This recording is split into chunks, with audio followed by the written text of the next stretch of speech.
education. Continue to educate yourself.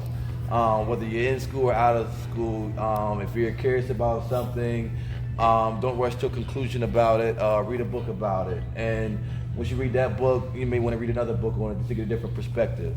But continue to educate yourself. But once again, as usual, I'm always just blown away by just hearing you all talk.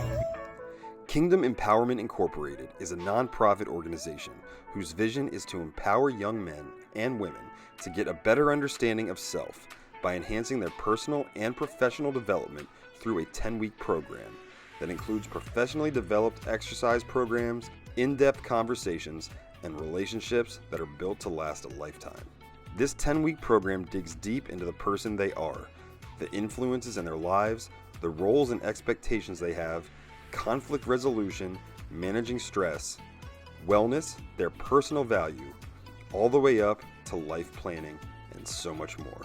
Today is just a brief example of one of the in-depth conversations that goes on at Kingdom Empowerment Incorporated. Kingdom Empowerment is reaching past the status quo, and what you're about to see and hear next is one example how.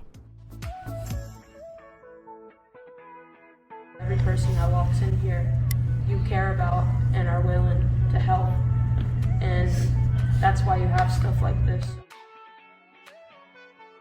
And this is something that we went over our first week, where we're talking about kind of like setting guidelines for productive conversation. And the first one was eye contact. The second one is being able to listen. Then we have not interrupting, active listening, vocalization, openness to different points of view, be respectful, no cursing, open-minded, stay on topic, no phones, speaking at the right volume, agreeing to disagree, asking questions, stay away from politics, and stay away from distractions. Thank you. So that's our guidelines. So today we're going to do a roles and expectations piece, and we're just going to talk about like the different roles that we play, and our expectations of ourselves in those roles.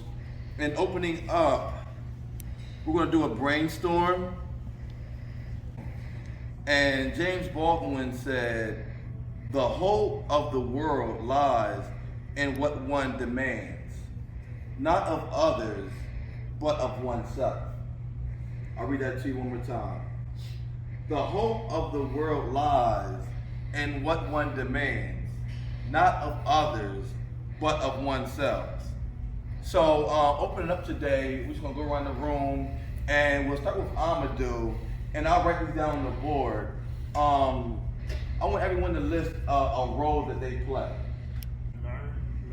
A learner? Yeah, learner, a developer. We're going to do one at a time. Learner.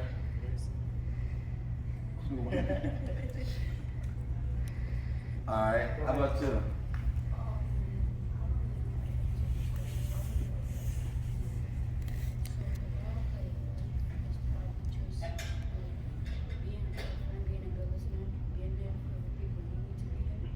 I like that.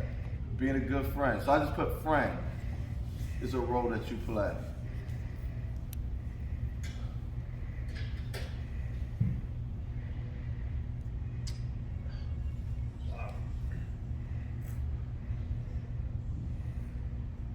Because I'm a father, a husband, and I manage people. I try to set the example. Those are roles too. A father is a role you play. A husband is a role you play. So I'll put those on here. You get it too. You play multiple roles. Yeah, definitely. Yeah. How about you, Nate? A brother.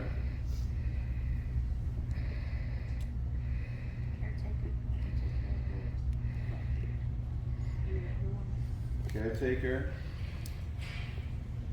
Stepsister. Stepsister.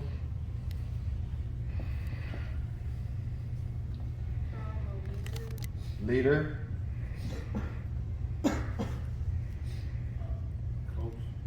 Coach. Teammate.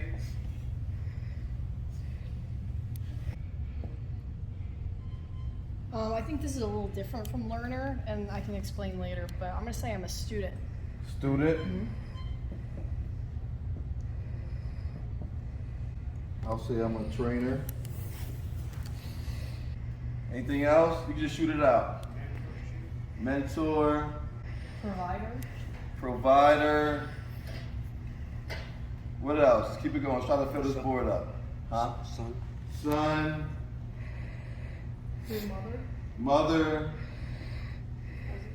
Cousin. Boss. Keep it using the same ones every session. Right now, okay. Grandma. Volunteer. Uncle. I like that. Volunteer.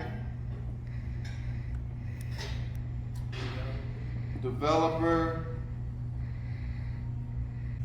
Does anyone have any questions about anything that was on the board?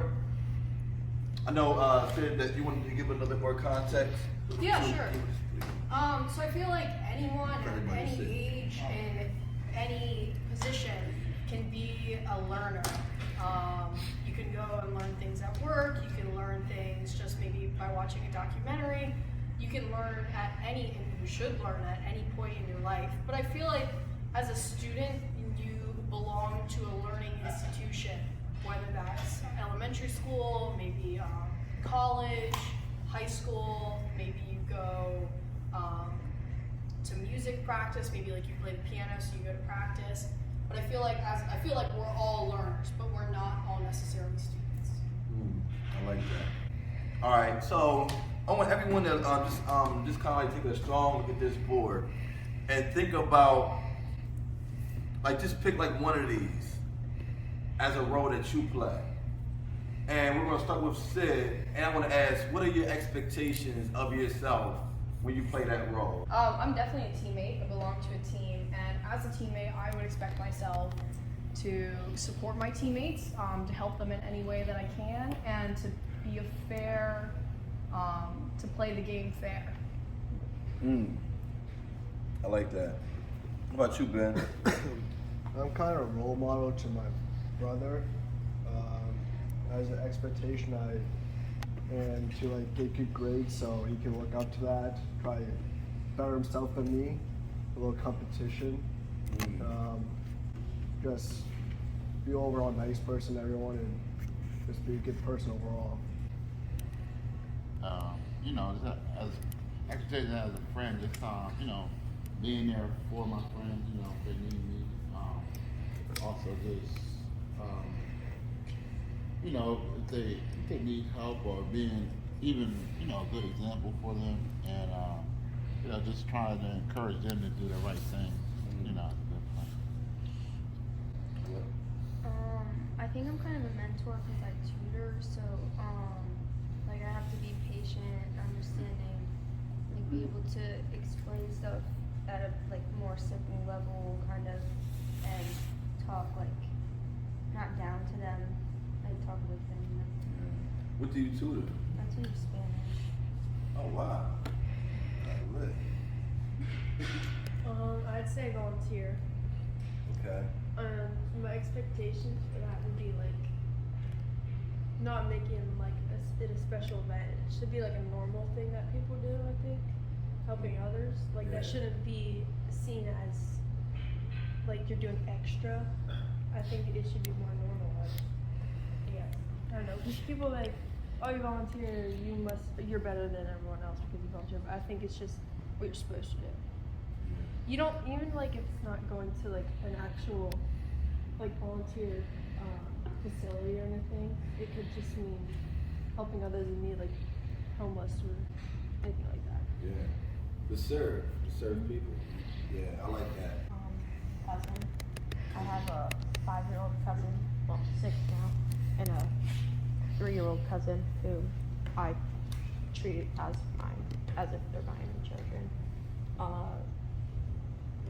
Since they were born, they've always been it's always been that connection between us. So expectations I have for myself are to help them since I'm twice their age and be able to help guide them through life and just set a good example for them. Well, I think the common denominator for me is, and regardless of what it is to try and, set an example. Set an example. I feel compelled to set an example. Sometimes it's not a good one, but I feel like I have to set an example. Yeah. When you say, so say more to, when you say like sometimes it's not a good one, I think about like being like fallible. Yeah, right. Because we are precisely fallible, and sometimes you're not a good brother. You're not a good father. I mean, you question yourself. Mm-hmm. You question. Did I do the right thing for my kid? Am I doing the right thing for my kid? Am I being a good husband? Am I being a good person? Am I, I'm calling it in today. I'm supposed to be a trainer.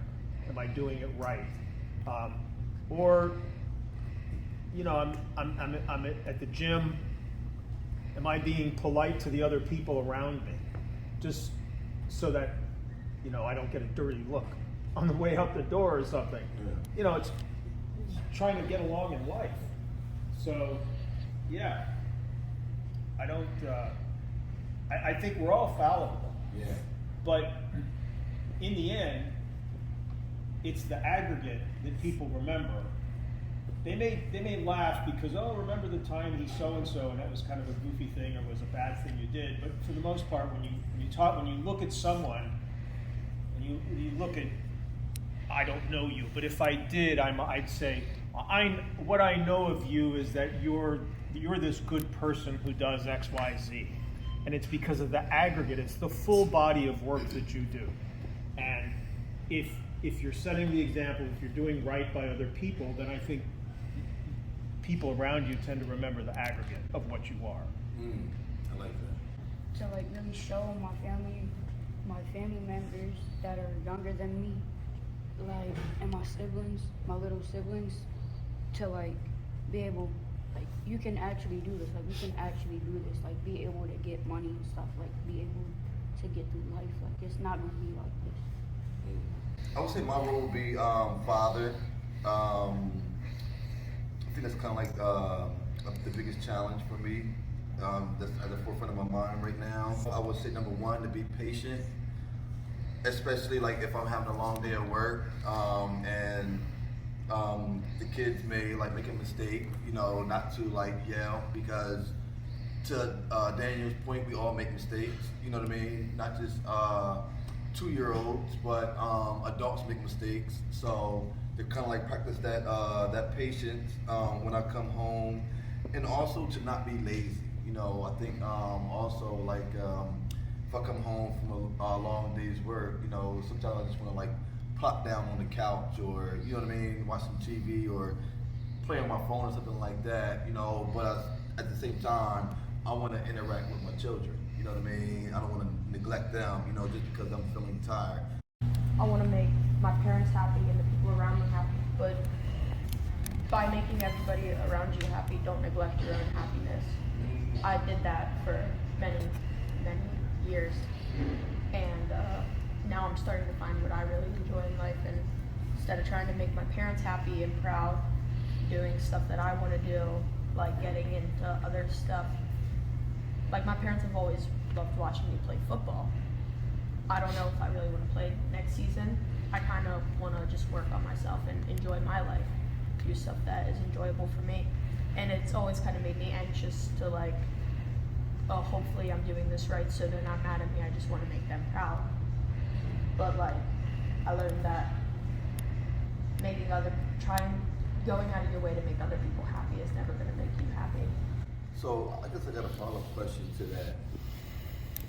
At what moment did you get the courage? Did you feel like you had the courage to kind of like talk to your parents about that? It was one night, it was like, I was laying down, I was talking to my mom, wasn't feeling the greatest. It just came up and I was like, I've been trying to tell my dad about this, but my mom's always been easier to talk to. And I know my dad, anytime I brought up like not playing, he would be like, nope, you're playing. And I just talked to my mom about it. And she was upset because she knows like I played football for 7 years. It's always been one of my biggest passions. But I just like 10:30, I lay down and I talked to her, and she was like, I get it. I just don't understand where this is coming from. You always seem like you loved it so much, and I was like, well, for like the past 2 years, it hasn't been as enjoyable as it was when I was 7 or when I was 8. So I really just told her like, I think maybe my life is going in a different direction. I never planned to play football for the rest of my life. When you decided, when you decided that you didn't want to play, was it in the middle of a season or was it between seasons? It was in the middle of the season. In the middle of the season. For what it's worth, because I had the same struggle with my daughter playing soccer, and my daughter came to the conclusion that you did with soccer, that you did with football. What I said to my daughter was, I said, you made a commitment to the team, and I understand if you don't want to play it anymore, but you really need to fulfill your commitment. Yeah, that's what my parents have always taught me. I've always finished out a season. I've never started something and not finished it. Because that's hard when you it's hard as a parent, because you want your kids to be successful and enjoy themselves, but you don't want to push them. Sometimes we have to be careful we don't live our lives vicariously through our children. Yeah. But by the same token, the lesson for you at your age is that when you make a commitment to something, you need to get in the habit of living up to your commitments, because if you don't live up to your commitments as a 12-year-old, you're never going to live up to your commitment as a 22 and a 32-year-old. I had a follow-up question, and I wanted to kind of like ask you, Ben, just because you had spoke about your little brother, right? And to Daniel's point, it's just it's a fine line between being a quitter, but also not doing something that doesn't make you happy. You know what I mean? It's a difference there, you know, but it's a fine line, because stopping to do something that doesn't make you happy anymore can be perceived as quitting. You know, so say if your little brother played a sport and the season is coming up and he's been playing on the team for a while now, he's like, hey, I don't like it anymore. You know, and you really want him to play, you really want him to be good at that sport, whether it's soccer, baseball, football, or whatever he's doing. How do you think that conversation will go between you and your brother? Well, I guess I'll tell him just go with your heart. I mean, if anything, you try again the next year, or if you want to get back into it. I mean, it's a sport you can get into like anytime really, and I guess I'd be happy with him either way if he continues on with the sport or not. Yeah. You want to say something? Yeah, it's kind of like that. When I was younger, I was in Boy Scouts, and a lot of my friends were in it. And then we got a certain age, a lot of us like, I don't want to do it anymore. And so I was kind of upset at first, but when I realized, I ended up staying the whole time. I'm an Eagle Scout, and I have friends that I, still friends with till today. That I'm glad that even though I wanted to quit, that they made me stay. So I just think there's like if I would have quit, there's some of my friends that my best man at my wedding, I never would have known him if I didn't stay in. So there is benefits. Sometimes the parents do know more, but I guess sports is a little bit different with other things. No. You are so right. That is exactly what parents struggle with all the time, because you were successful, but they kept pushing you. Right. And your father, bless his heart, he probably was trying to do exactly that. And he doesn't think any less of you. Yeah, that's exactly what my mom's worry was. She was like, you're getting into all these activities that are kind of like, you don't want to hang out with anyone. And I'm like, I've been hanging out with people every other weekend. And in football, it's kind of different because you go up with age groups. I've been playing with the same kids that I have since I was 5. I haven't met anyone different from it. And then I joined new sports, and I did make a lot of different friends, but I think those are the people in my life that I'm going to keep close to me. That, like my dad always told me, you can only count close friends on one hand. So. Also, like as a parent, sometimes you just gotta be. I'm not a parent, but like some of the stuff I see, like you gotta be careful when you're putting too much pressure on your kids, right? Because like a lot of times, some parents because they want it to be like a soccer player, right? Or like they reach their goals, so that they want all their kids to be a soccer player or all their kids, you just want to make sure that you put your kids through. Different activities and stuff, and then making sure like, they can start making their own decisions, right? But at the same time, quitting is not good, but like when you're talking to your kids, like listen to like why they want to quit something, And I just want you to talk a little bit about what do you think that person's expectations, were of you? What do you think that person's expectations were of you? And since let's start with Elena. Let's start with somebody different.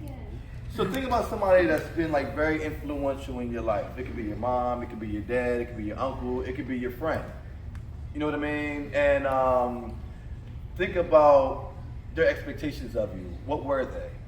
What were they? It could be anyone it could be a coach. So just name one person and just say a couple words about like what the expectations of you were. My dad,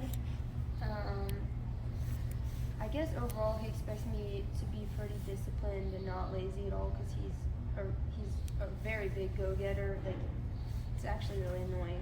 But so, like, he doesn't care about my grades as much as my mom. Like, he still wants me to be good at school and stuff, but he doesn't want me to, like, he doesn't care if I get B's, but my mom does. But basically he just wants me to be really, not necessarily be really successful in life, but strive to be successful and happy and just not be lazy.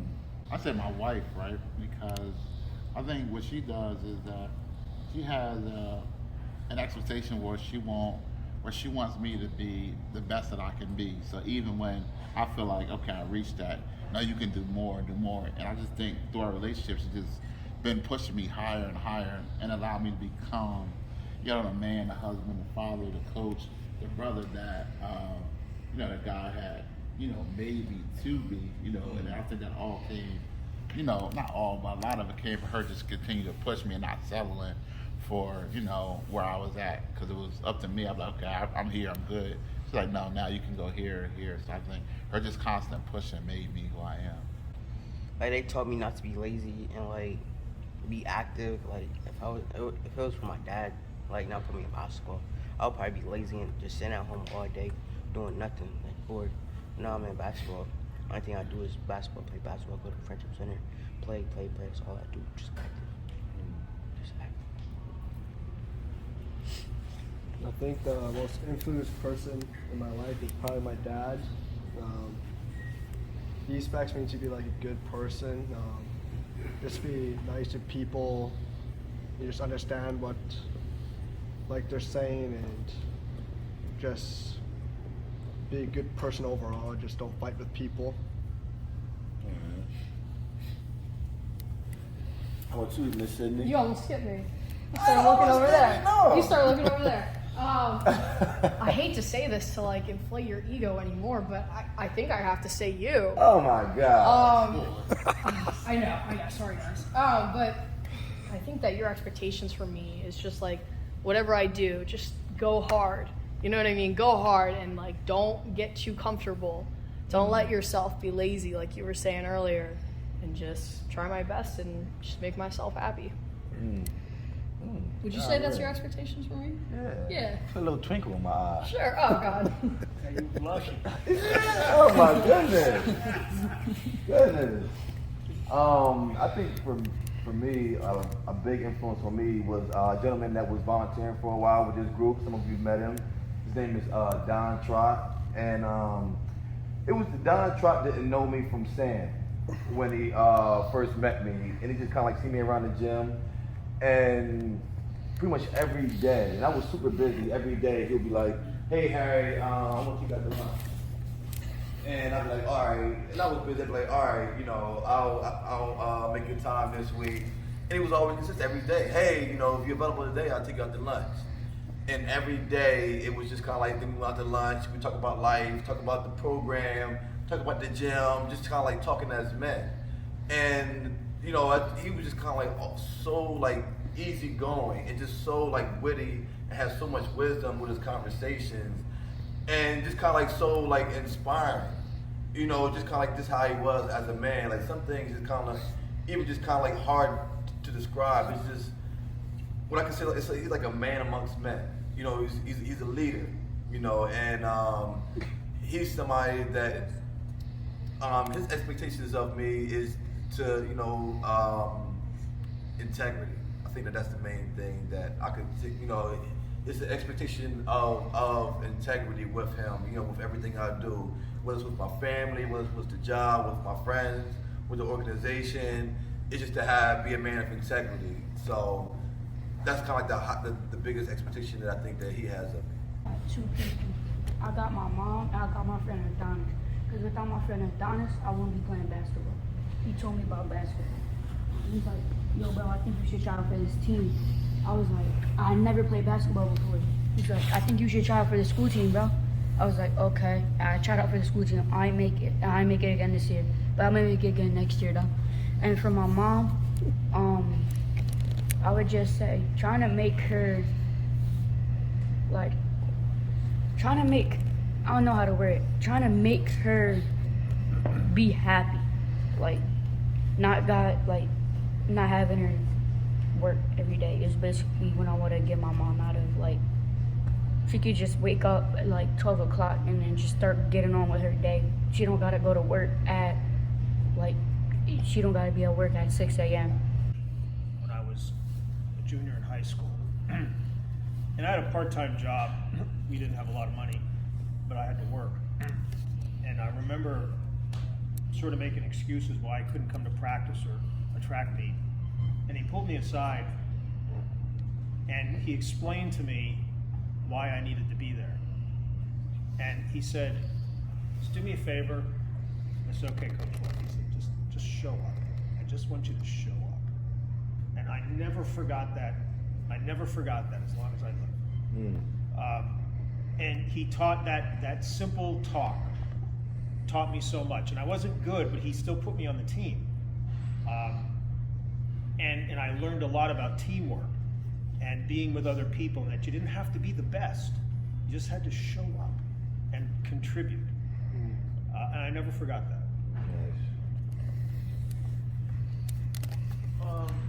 Probably my mom, because, well, I don't know. Oh, well, she never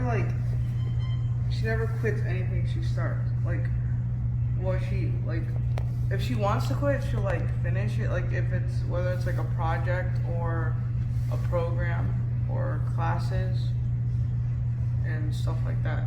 She doesn't quit until she finishes it. I think I have two people. First is always going to be my dad. My dad went through a lot when I was around the age of 5. He was robbed at gunpoint while he was driving a truck at night, and he went through a lot of PTSD, and I didn't see my dad for a while, so I understood what it was like to have that one little small puzzle piece missing from your life. And even though all this stuff happened to him, he sucked it up and he got help, and he went to parenting classes and he got better, just because he wanted to be a better father to me. And he's always been like, even though I do this, I don't want you to do it. You need to be better than me. You can't be doing this. This is not going to get you anywhere in life. I wanted to do this, that, and the third when I was when I was a kid, and I had the opportunity to, but I cheated myself out of it, and I lost a lot by it. So he always wants me to be better than him. And my second person is probably you, because that one time when I came in, I was trying to get a membership, and you walked by and you were like, "Hey, we missed you last weekend." And I was like, he actually remembered who I was. I wasn't, not like we had a conversation or anything. I was just around, and you were like, you just said like hi to me, and like, that's when I realized that even though I was only here for like 2 hours, every person that walks in here, you care about and are willing to help. And that's why you have stuff like this, so that really touched me. That really touched me too, man. Yeah. Thank you. That's good, man. That's good stuff. All right, so we're gonna get up. Let's get up. Let's stand up. We've been sitting for a while. Do you feel that you should play a role in keeping your family safe, or should you leave it to the police? If you feel like you should play a role in keeping your family safe, come over here. If you feel like you should leave it to the police, come over here.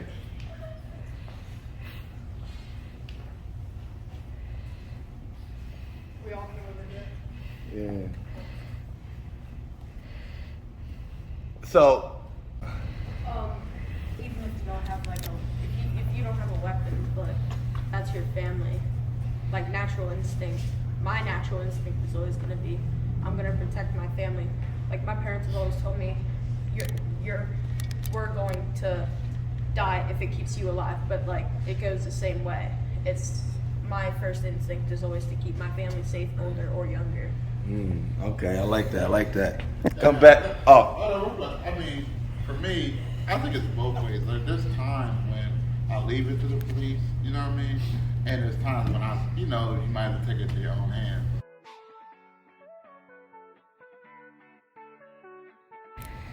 Is it possible to be loyal to someone who is not loyal to you? Is it possible to be loyal to someone who's not loyal to you? If it is, come here. If it's not, come here. So, why'd you say no? I say no because if I'm gonna show you my loyalty, you gotta show me that loyalty back. Because I'll have your back in whatever situation you go through. If you're my friend, or even if I someone know you, I got your back. Whatever you do. But like, if you don't show me that loyalty back, I can't show you my loyalty when you stop showing me your loyalty. Okay. All right. Go ahead. I think I speak for everyone when saying that's over here when saying you can be the bigger person. Like, if someone might not be loyal to you, but you know that's in the back of your head every time you talk to them. You don't have to give them your life story. Like, just talk to them. But at the same time, if they're in trouble, help them. It's like, there's not enough people in this world that go out of their way to help people. Like, people that are strangers to them.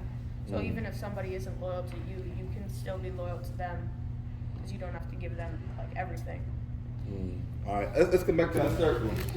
All right, so we're coming to an end. We're coming to an end today, and we'll start with Miss Sydney. Sure. And we're just gonna go around the room, and I want everybody just kind of like in one sentence, say something that you learned today. In one sentence. It doesn't have to be here in the group. It can be something that you could just that you learned through your travels today, or this week even. Something that I learned. You have a bigger impact on the people around you and the people in your life than you will ever know. How about you, Ben? Hard to follow that one up. Well, I'm not sure. I can't really think of anything except for like, well, I drove yesterday to the gym, and I really don't like driving in the snow with my car. Yeah. It sucks. How about you? I just think something Daniel said earlier about what his track coach said about showing up. I think that'll stick with me for a while, and I'll pass that on. That the That is so important. You know, you just show up, you know, and that's how you become a good teammate. Even if you're not the best, to show up and put in the work. So I'll be using that tomorrow. But so. you're already doing it. Yeah. You are already doing it by being here. Yeah. And you didn't know it, but you're doing it because you're here. Right. Thank you. You're already that man. Capital THAT and capital MAN. Thank you. Thank you. It's true. No, it's true. Thank you, sir. I was kind of gonna say what Sid said, but like basically, you're more of a role model to people than you think you are. Like even if you don't necessarily like directly talk to them or whatever, like you might still influence them or something. Yeah, I like that. I learned that influencers can mean different things to different people, and that you can be an influencer. Like we always look at who influences us, but you can also look as you're influencing other people, like she said. But yeah. We all have different opinions, like when we were doing that quiz thing. Yeah. But we all are still sitting here today, and it's not that big of a deal. Like, some opinions are a really big deal, but a lot of opinions, just if someone's a good person, they're a good person, no matter their opinions or not.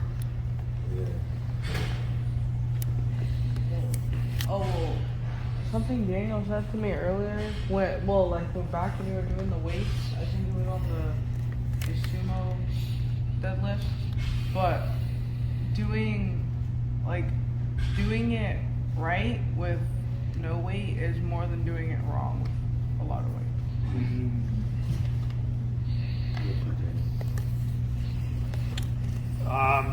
To Sid's point, I was really embarrassed the other day. I was wearing my my Navy flight jacket that I used to wear when I was in the Navy, and I walked into Carnes, and this lady stopped me, sir, and I didn't realize. I turned around and she said, "I want to thank you for your service," and I was so embarrassed.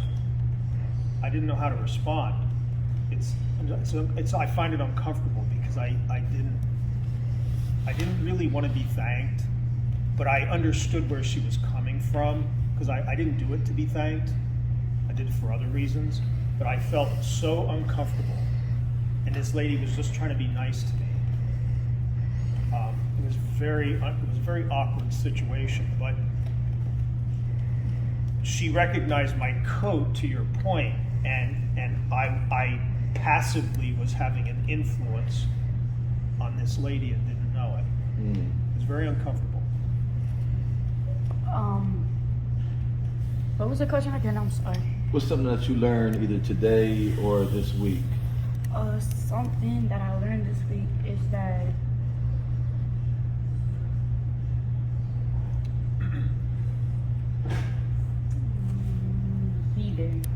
be there.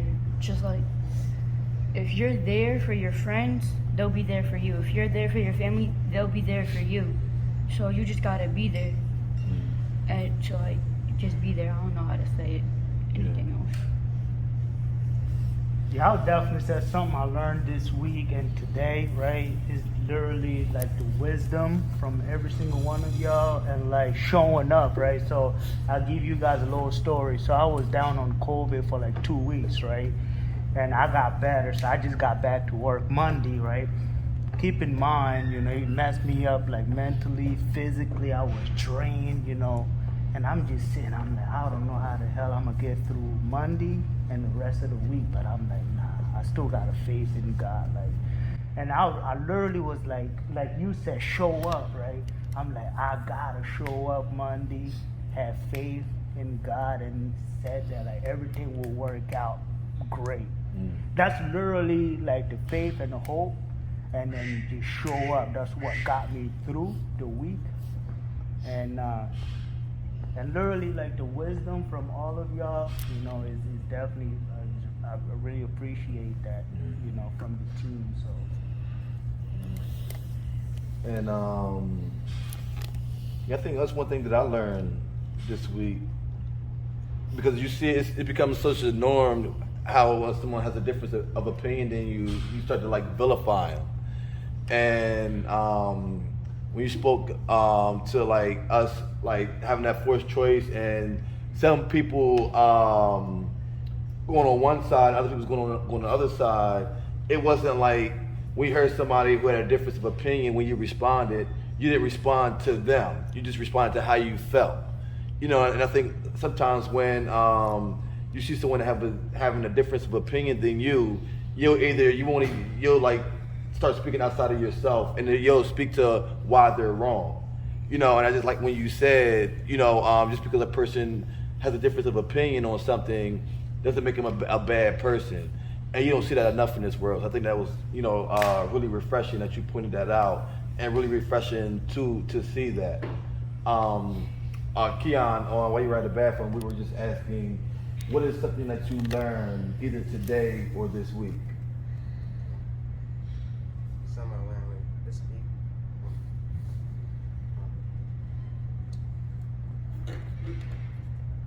Only have a certain amount of friends, like don't have like a whole group of like 10, 20 friends.